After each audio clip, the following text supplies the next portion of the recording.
In this video, I'm going to review problems similar to those missed on the Try These Problems from Various Equations 1.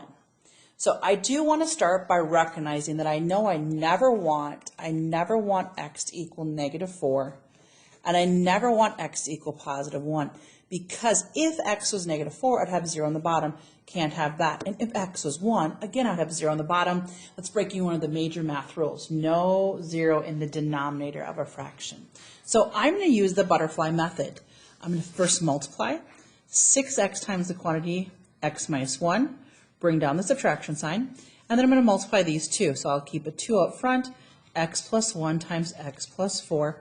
Underneath all of this, I'm going to push this together, both denominators, and set it equal to -4. Remember, it's like a -4 over 1. Okay, so I'm going to go ahead and I'm going to FOIL this portion. So I have x squared. Now the outside is a positive 4x, inside is a positive 1x, and last is positive 4. And I'm going to do the same down here. So I get x squared minus 1x plus 4x minus 4. And now I'm going to combine like terms on top. Give me 1 second. Sorry about that if you're watching this video. Okay, I'm going to combine like terms on top. So I have 6x squared minus 6x, and I'm going to take this, recognizing that these two combine to give you 5x, and I'm going to distribute through this -2. So I have -2 times x squared, -2 times 5x, and -2 times 4. And that's all over x squared, when I combine like terms, plus 3x minus 4. Going to continue to combine like terms. 6 and -2 is a 4x squared. -6 and -10 is a -16. And now I'm ready to do cross multiplying. So I'm going to take 1 times this quantity. It doesn't change anything. So I'm left with 4x squared minus 16x minus 8. And then I'm going to take -4 times this quantity. So each one of these terms, I'm going to take times -4. -4 times 1. -4 times 3. -4 times 4. Now generally we'd say move everything to the same side that has the x squared, but in this case we have x squared on both the left and we have it also on the right. So I never want to work with an a value that's negative if I can avoid it. So I'm going to move everything over to the left hand side. And I'm going to do the inverse operation in order to get that done.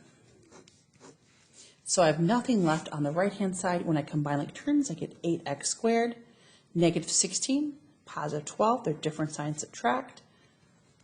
Oh, sorry, it's been a 24 there. Caught it as I was writing it. Ooh, those are a lot of big numbers here. Let's start by factoring out a 4. And I'm left with 2x squared minus x plus 6 equals 0. Okay, so notice that the number up front is a 2, and I did see a lot of mistakes being made. There's a way to do the shortcut. I call it the bottoms up if you've ever watched my video, but whenever the leading coefficient is anything other than 1, I think you should go back to that AC over B. And if you're like, what is she talking about? Let's just focus on this right now. I'm going to divide by 4. 0 divided by 4 is 0, and this is the trinomial that I am focused on solving. So to do that, 2 times 6 is 12. What numbers combine to give us -1 and multiply to give us a positive 12? Is that even doable? So 4 and 3, but 4 and 3 that have to be opposite, that's not going to work. Did I mess up on a sign? I sure did. This should have been a negative. Well, that will work now. There we go. See how I forgot to bring that down? Okay, so I have -4 and positive 3. Multiply and combine. Okay, so I'm going to show you the mistake a lot of people make. They write x minus 4 and x plus 3. They set it equal to 0, and they say one answer is 4, the other is -3. That's what I commonly saw when I was grading papers today. Now that shortcut only works when the leading coefficient is a 1. Otherwise, I'd love to see you, if you don't want to do bottoms up, use this method. So I put in the -4x and the positive 3x, and now I'm going to use the factoring by grouping. I can factor out at 2x, I'm left with x minus 2, plus 3, that works, and that works. They both contain x, x minus 2, and I have 2x plus 3 equals 0. Both contain 2x plus 3. I'm going to take each one of these factors and I'm going to set it equal to 0, and I'm going to solve. So I subtract 3 to the opposite side, and I get 2x equals negative 3. So one solution is negative 3 halves. The other solution is positive 2. Negative 3 halves, negative 1.5, and positive 2. Neither one was negative 4 and 1. Those are my two solutions to this problem. Let's try one more. Okay, so again, we are on various equations. One, there was a lot of difficulty with this problem, especially number 4 and 5. I'm going to take 3x times this quantity, so 3x times 7x plus 1. Bring down the subtraction sign, and 2x plus 5 times 10x minus 3. And underneath it, I'm taking 3x times 2x plus 5 and setting it equal to negative 1. Okay, let's distribute. So distributing, I end up with 21x squared plus 3x. That's this portion. Now I'm going to go up above, and this part, I'm going to go ahead and FOIL.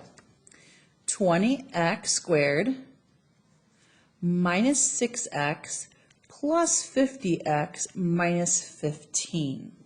I'm going to bring down that subtraction sign and combine like terms to get 20x squared plus 44x minus 15. On the bottom, I have 6x squared plus 15x equals negative 1. Okay, continue to work here. Here we go. 21x squared plus 3x. Distribute, distribute, distribute.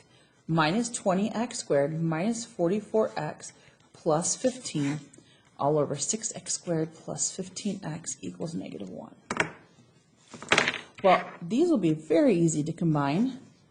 Positive 21 and negative 20 is 1x squared. Positive 3 and negative 44 gives us a negative 41x plus 15 all over 6x squared plus 15x equals negative 1. So I'm going to cross multiply. Taking 1 times this doesn't change anything. 1x squared minus 41x plus 15. Now when I take negative 1 times the quantity 6x squared plus 15x, I have to take negative 1 times each one of those quantities. And then again, I always want to move things to the side to ensure that my a value is not negative. So I'm going to move this over, doing the inverse operation. Nothing's left on the right-hand side. On the left-hand side, I have 7x squared. Okay, if we take away 15, what will we be left with? 25, 24, I believe. Let's make sure that that is correct, that I don't make a small error at the end of the day. Negative 41 plus 15, 26, excuse me. Negative 26, 11 minus 5 is 6. And we have plus 15. Okay, move that over, combined. Move this over, combined. Everything looks good. I'm going to rewrite this to ensure there's not any small mistakes. Okay, so remember, if we can't figure out how to factor to solve this, because not everything's factorable, we'll use the quadratic formula. Let's get started. 15 times 7. So 15 times 7 provides us an answer of 105, and it is positive. So this says I'm going to have two numbers. If this is factorable, I'll have two numbers that combine both negatives to give me negative 26 and multiply to give you 105. So I'm literally just going to go through these combinations. Here we go. So I know dividing by 1 doesn't do anything for me. It's not divisible by 2. I'll move this up a little bit more so you guys can see. So I'm just going to start combinations. 3 and 35, nope. 105 divided by 4, nope. 105 divided by 5. Ooh, 5 and 21. 5 and 21 do add up to 26, and they multiply to 105s. So negative 21 and negative 5. Now here's a case again where a leading coefficient is not a 1. So don't just write down x minus 21 and x minus 5 unless you're using the method that I showed you at one time called the bottoms up method. Otherwise, this is what I should see you doing. Okay, I can factor out a 7x. I'm left with x minus 3 Writing x minus 3, so negative 5, that works. Negative 5, that works. They both contain the quantity x minus 3. In front of the verb, 7x minus 5 equals 0. Taking each one of these quantities, and I'm setting it equal to 0, and I'm solving. So x equals 3, adding 5, dividing by 7, you can't see that. X equals 5 halves. Now, there's something that I forgot to do at the very bottom. This doesn't mean any of this is wrong, but I need to make sure when I plug these in to the original equation that I never end up with a 0 in the denominator. So I'm going to go up to the top and write down my solutions. X equals 3, x equals 5/7. Okay, got it. If I plug in 3, I end up with 9. It's not 0. I don't care what the number is as long as it's not 0. If I plug in 3, 6 plus 5, it's not 0. That works. If I plug in 5/7 times 3, I end up with 15/7. That works. If I plug in this, I end up with 10/7 plus 5. Again, it's not 0. Both of these are solutions to this rational equation. Hope that helps.